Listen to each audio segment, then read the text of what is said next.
Today we're going to talk about 6 plant-based myths and how we're going to debunk them. Hi, my name is Dr. Lori Marvis. I am a board-certified family and lifestyle medicine physician, and I am licensed in all 50 states and DC. So I've seen thousands and thousands of plant-based patients well over a decade now. And so I'm here to kind of help you separate what is fact from fiction. And if you haven't already, please subscribe to the channel, click the little alert button so that you're aware when more videos come available. And share this with someone you think that might be curious about a plant-based diet and who might benefit from all the wonderful things that come with eating a whole food plant-based diet. So let's dive right in. I'm going to pull up my notes here.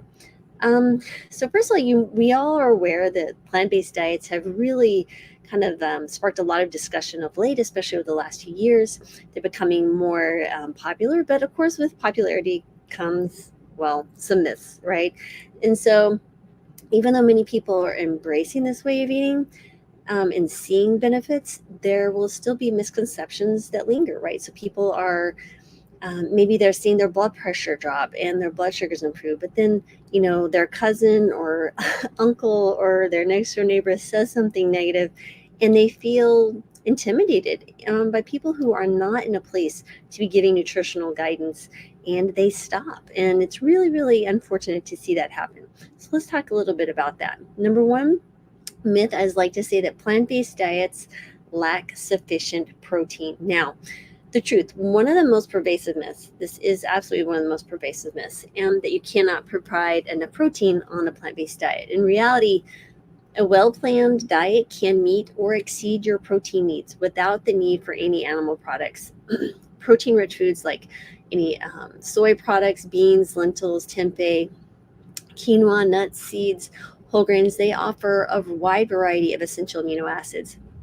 And research shows that many people who are eating a wide variety of plant foods throughout the day can absolutely reach the protein requirements. The RDA is only 0.8 grams per kilogram of body weight.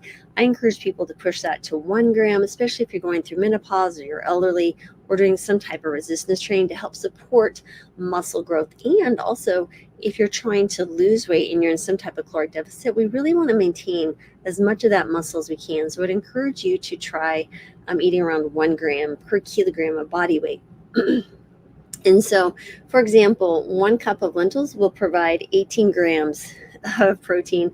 1 cup of tofu offers around 20 grams. So really, you can absolutely do this if you're eating a wide variety of foods. Where I see people get into trouble is when they eat a very restrictive diet, right? So maybe they're eating a pound of veggies first thing in the morning, and they're just not hungry for meals for the rest of the day, especially if you're elderly, a littler lady. These are my typical patients that I see do this. So I would encourage you to eat, again, lots of beans and legumes and whole grains. Sometimes people will throw out all beans because it causes a little bit more gas or bloating. Your digestive system will absolutely get better at handling all that fiber. Just start slow. Maybe start with some lentils. Then you can go into some of the more difficult beans to digest, like the black beans towards the end. But start with lentils, ease into it, but you absolutely can get enough protein. Number two, plant-based diets are deficient in essential nutrients. Now, the truth is there are some nutrients that are found in animal products, not made, like B12 is not made by animals. It's only made by bacteria, but it can be found in the flesh of animals because it's stored there, like B12. And then some things like iron and omega-3s can be easier to obtain in animal products. However, you need to understand you absolutely can get these, except for B12, from plant-based foods. So B12, that's, again, not found in not made by plants, not made by animals, but by bacteria. It's typically found in water and in dirt. And to really be sure that you're getting sufficient B12, I recommend taking a supplement. Of course, people can do fortified foods like plant-based milks and such, but sometimes that's not enough. But I've absolutely seen people who even eat meat and dairy are deficient in B12. It's not an uncommon thing. And some medications that are very popular, over-the-counter things like metformin or proton pump inhibitors for indigestion or heartburn can also decrease your absorption of B12. So that's something to pay attention to. So make sure you're getting your B12 checked. I would check it annually, especially if you're doing a whole food plant-based diet. You want to be hitting at least 500 when you get that blood work. Below that, I've seen many patients with some symptoms of deficiency. Now, iron, the only time I've seen iron be an issue is typically with women who are still menstruating and are struggling if they have really heavy periods. So that typically is the issue. Iron, plant-based iron is what we call non-heme iron, and it's a little bit less easily absorbed than heme iron from animal sources, which in some cases might be beneficial. But you can pair them with foods like spinach, lentils, and chickpeas, those type of foods that are higher in iron, with vitamin C rich foods like citrus fruits, bell peppers, and other things, broccoli. That will enhance their absorption per the research. And how much, it's a little bit hard to say for sure, but it's definitely something to consider. Plus, it'll add a nice little flair of taste to whatever you're consuming. And the last is the omega-3. So I think, again, an important thing here is if you're not eating a lot of the more higher calorie dense things like nuts and seeds, you may be lacking in the ALA department. So sometimes individuals are very fat phobic when they get on the plant-based diet. So remember, the overarching theme here is people who are super restrictive are usually the ones that are going to suffer micronutrient deficiencies, right? So you want to eat plenty of ground flaxseed, chia seeds, hemp seeds, walnuts, things like that. So you can get that short chain omega-3, and then your body will convert it. Granted, it's a small amount of conversion to the longer chain. There is some evidence that, of course, we store things like DHA, that is the long chain omega-3s, in our tissue. It's a little bit harder to measure in the blood, of course. But again, these are simple things. If you want to, you can absolutely supplement with an algae omega-3. You don't need to consume fish and all the things that come with fish, like cholesterol, saturated fats in some fish, that can be detrimental to your health. So everything else, pretty good. I mean, honestly, there's just a few things that I will hammer out. Again, it's when people are super, super restrictive, and sometimes they need a little bit tweaking and some elaboration.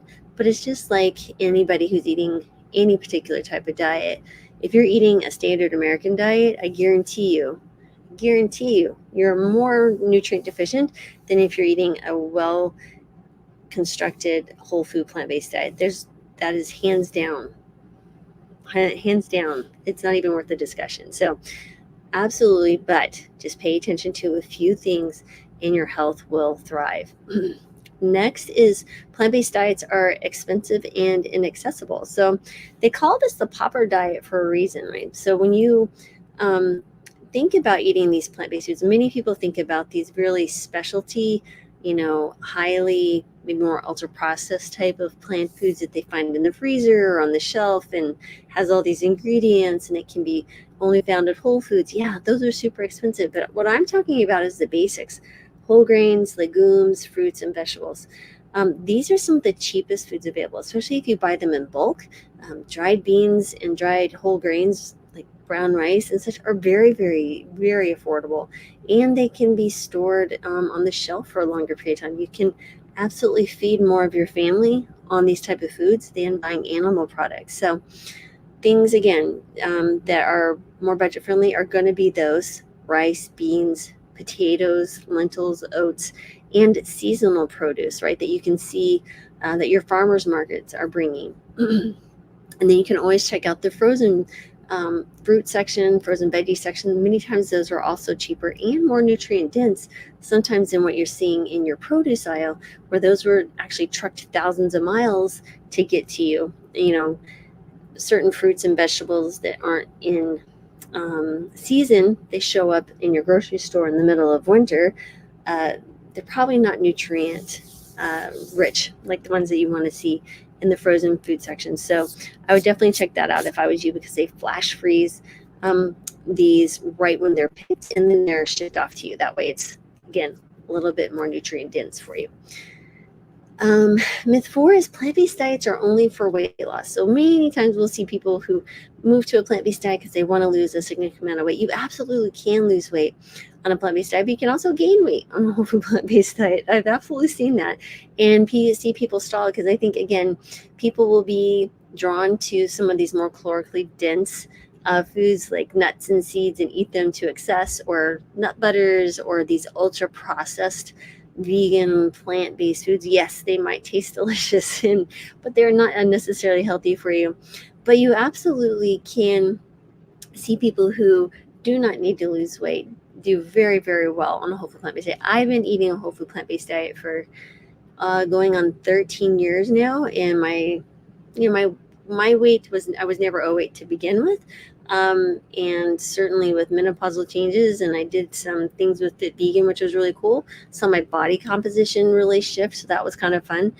So you can do all sorts of things on a plant-based diet. You can be a very successful athlete. You can be younger. You could be a pregnant mom. You can, or a pregnant woman, and have a healthy plant-based baby. You could be a man who's lifting weights and doing bodybuilding or doing ultra marathons. Again, a plant-based diet absolutely can support you in any of your endeavors, and it's not necessarily just for weight loss. Next is, you can't build muscle on a plant-based diet. That's just not true. Just Google plant-based bodybuilder, and there's plenty of evidence and examples of individuals, some who've never eaten meat a day in their life, who just excel at building muscle and doing it very well. So, again, you want to combine those foods that are rich in protein. Legumes, tofu, tempeh, quinoa, exactly. But you also have to combine that with strength training to actually see that muscle growth. And of course, there are people much more well-versed in how to do that than myself, but this can absolutely be no problem. Next is that plant-based diets are difficult to follow and maintain. It's interesting. I think they're difficult if you want them to be difficult. So this kind of is a catch-22, but it really, really doesn't have to be difficult. If you want to make gourmet meals every night, and sure, that can be difficult. But if you just honestly just start transitioning slowly, maybe start breakfast for a week, then lunch, breakfast and lunch for the next week, breakfast, lunch, and dinner for the following week, you'll transition over to a whole food plant-based diet within 3 to 4 weeks. And really, you're just going to find a few recipes that we kind of continue to rotate. It's like any time in our lives, we find that we gravitate towards kind of the same foods, same recipes over and over again. And there's nothing wrong with that. Other than you do want to eat a variety and color of these foods, again, to get all the micronutrients that are available to you. But it doesn't have to be difficult. If you go out to eat and you're in certain places in the country, sure, that could be more difficult, absolutely. Having lived in all sorts of parts of this country, traveled all parts of this country, but more and more foods are available. But I've been in a steakhouse and had no problem. So I'd get like a baked sweet potato and steamed vegetables. I'm good to go. You could do a salad. If you go to any ethnic food, I have yet to be, even in the smallest of cities, there's usually like some type of ethnic food available. Mexican, Chinese, Thai, you name it. If you go to a Mexican restaurant, bean rice burrito with avocado. You could do, Thai. You could do all sorts of veggies and rice. And again, there's just, the ethnic foods are very, very welcoming of a plant-based diet. Some of our favorite is Nepalese, Ethiopian. Yeah, so many opportunities to eat this diet when you go out. You just have to maybe plan. There are a few restaurants that I would say are not conducive to a plant-based diet, like IHOP, McDonald's. So anyway, you just need to look online, look at the menu, and you can kind of determine what works for you. Don't be afraid to ask for, hey, can I get a plate of all the sides that are maybe the vegetables, or have them hold something or put it on the side for you. So again, I hope that's helpful. I hear these over and over again from people asking the same question. Sometimes I feel like a broken record explaining it, but so sometimes it's nice to just kind of try to package it all together and explain it succinctly as quickly as possible for you. So plant-based diets lack sufficient protein. That's just not true unless you're eating a really restrictive diet. Plant-based diets are deficient in essential nutrients. I say the only one that you absolutely need to supplement is B12, and on occasion an algae omega-3 might be sufficient. But some people will also supplement vitamin D, but that has nothing to do with your diet. That's a separate issue. Plant-based diets are expensive and inaccessible. No, when we transitioned over to a plant-based diet for my family, I started saving $400 a month, and that's with 2 boys in the house. They eat like a lot of food. That's not even including my husband. Myth 4: plant-based diets are only for weight loss. Nope. Chronic disease reversal, people like myself who just want to be eating healthier for not only themselves but for the planet and for the animals. And you can't build muscle on a plant-based diet. Just go Google plant-based bodybuilders. Their their their photos will literally speak for themselves. And next, plant-based diets are difficult to follow and maintain only if you really want them to. But then again, anything in life can be as simple or as difficult as you want it based on your perspective and your attitude. So there you go, guys. If you're thinking about joining the plant-based diet, please do so. If you need some help, I have tons of free available videos. I'm happy to see patients online as well. Check it out at drmarbus.com. And as always, I'm sending you gratitude, joy, love, and peace and healing, because we all need more of that in this world. And so have a blessed day and the blessed rest of your weekend, everyone. Bye.